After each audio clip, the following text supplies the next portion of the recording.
Hello, what is up mga mom, sir, ma'am? Ako po si Ralph Cifra, isang visual artist from Manila. And today we are going to customize the ZD Toys Iron Man Mark III na 1/5 scale. This is around 14 inches tall mga mom, sir. Tatlo ang i-customize natin ngayon. And dalawa sa akin and isa sa client. Okay, first step that we are going to do, prep the joints. Make sure na walang very tight, walang very loose. Tapos meron siyang LED, lahat nag-work. Teka. Ayan, dito. Ayan, meron siyang switch sa likod. Teka, ayan. Tapos click lang natin, umiilaw siya. Ayan, in order ko to kay laruanan dati. It's been years since nabuksan ko to, kaya very excited ako na gawin tong project na to. Sobrang dami nating mga projects mga mom, sir. Thank you very much mga clients from people all over the world. Thank you very much. Recently we just hit a milestone 20,000 subscribers sa YouTube, and malapit na rin sa Facebook natin 10,000 followers naman tayo mga mom, sir. Thank you very much for all of your support. Okay, let's go back. The first step that we are going to do we are going to use a rotary tool. Yung rotary tool natin, ito nabili ko lang to sa Shopee, and meron siyang 5 modes of power. So we have 1, 2, 3, 4, 5. Number 5 yung gagamitin natin para mabutas natin yung mga plastic. So ang gagawin natin dito, tatanggal talagang physical damage yung gagawin natin. We are going to destroy the plastic dito sa kanyang chest, dito sa kanyang shoulder, dito sa kanyang eyes. Yan. Papalit din tayo ng tip mamaya para pag sa face, medyo manipis lang yung damage natin. Okay, tatabi ko muna yung iba para malagyan natin para madrill natin yung chest damage ng isang unit.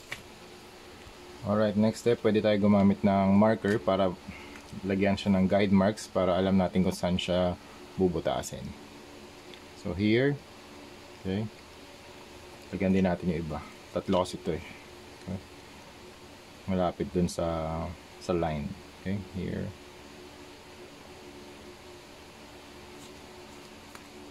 And here.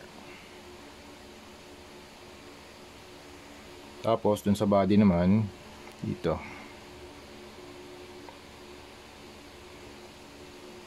Alright, that's it. Gamit na tayo ng rotary tool, number 5 na agad para mas malaki yung area of damage, or mas mabilis nating mabubutas.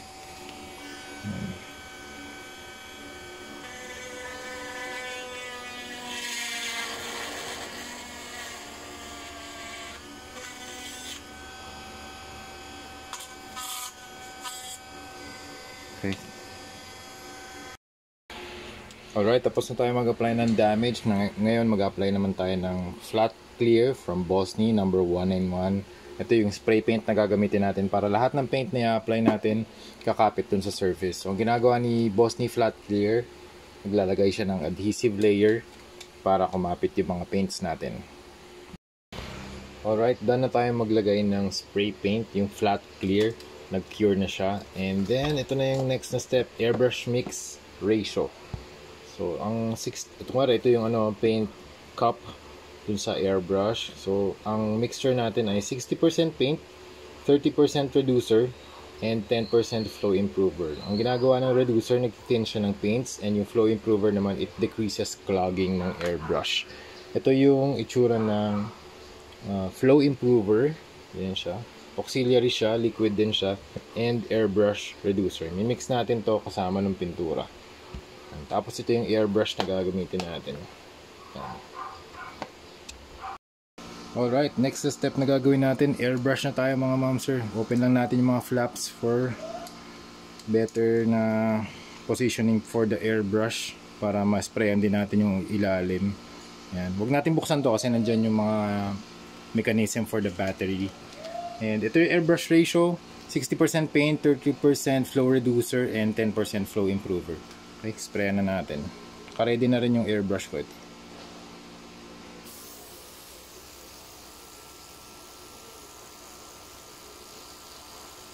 Sprayan lang natin yung mga insides and yung mga corners kung saan nagmi-meet yung dalawang armors. Yan.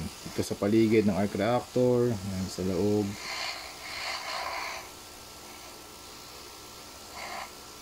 Pre-shading yung gagawin natin dito para magkaroon ng depth yung armor plates natin.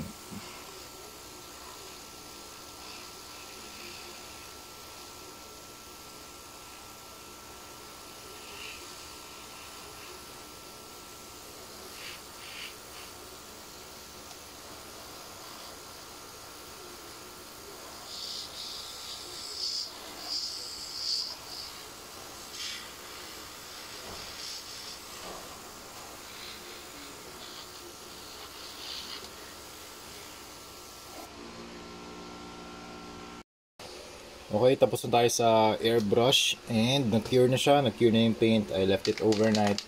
Tapos ito yung gagamitin natin na paint for dry brushing naman, Vallejo Metal Color Silver.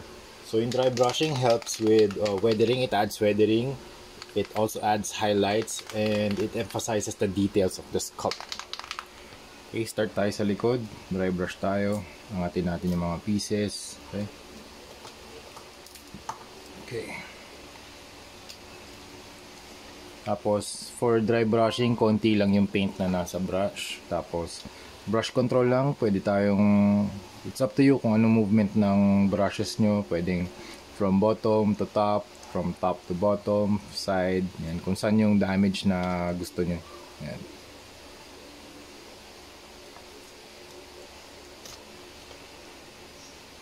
Start tayo rito sa ano.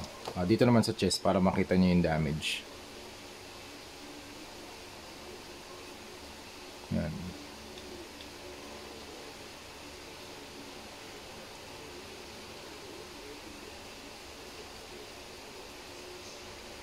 Okay, dito up.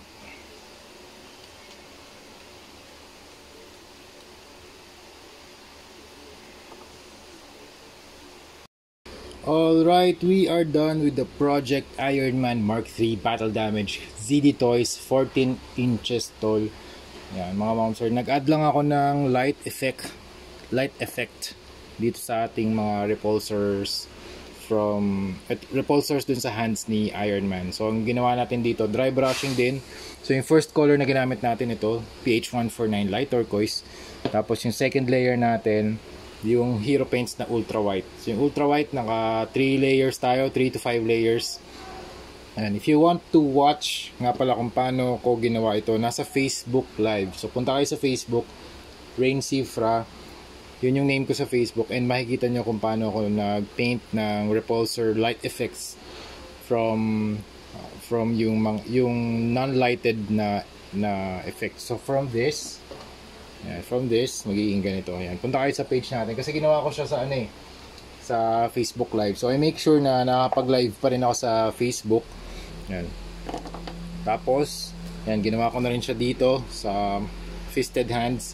And then, try natin yung LED na feature niya. Okay. Chinarge ko na rin to. So, full charge na rin yan. So, yan yung kanyang light effect. Tapos, yung arc reactor nandiyan na. Din-dry brush na rin natin itong loob. And, itong kanyang chest part, babalik na natin. Okay. Yan. Dahan-dahan lang, okay? Huwag masyadong press, okay? Para merong space para pag tinanggal, may ano pa rin, may space pa rin. Pero flush yan talaga, flush yan. Ganda ng gawa ng ZD Toys dito sa Iron Man Mark III. So yun lang mga ma'am sir, that's it. So ito yung back, ito yung front. Tapos same lang articulation, walang nabawas. Ay, walang difference sa articulation niya. Nabawas tuloy. So yun, medyo mahigpit pa rin siya.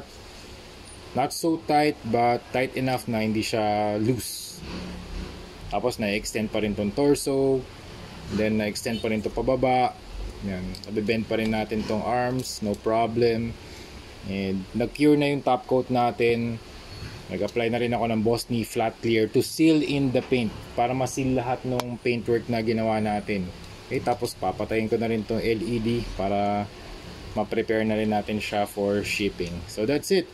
Thank you very much for watching and see you sa next video. Bye-bye. So ito yung front. Yan. Medyo close up lang natin. Yan. Tapos ito yung back. Okay? So mag-send na lang, mag-upload na lang ako ng mga photos at the end of the video. Okay, so yun, thank you very much for watching and see you sa next video. Bye-bye!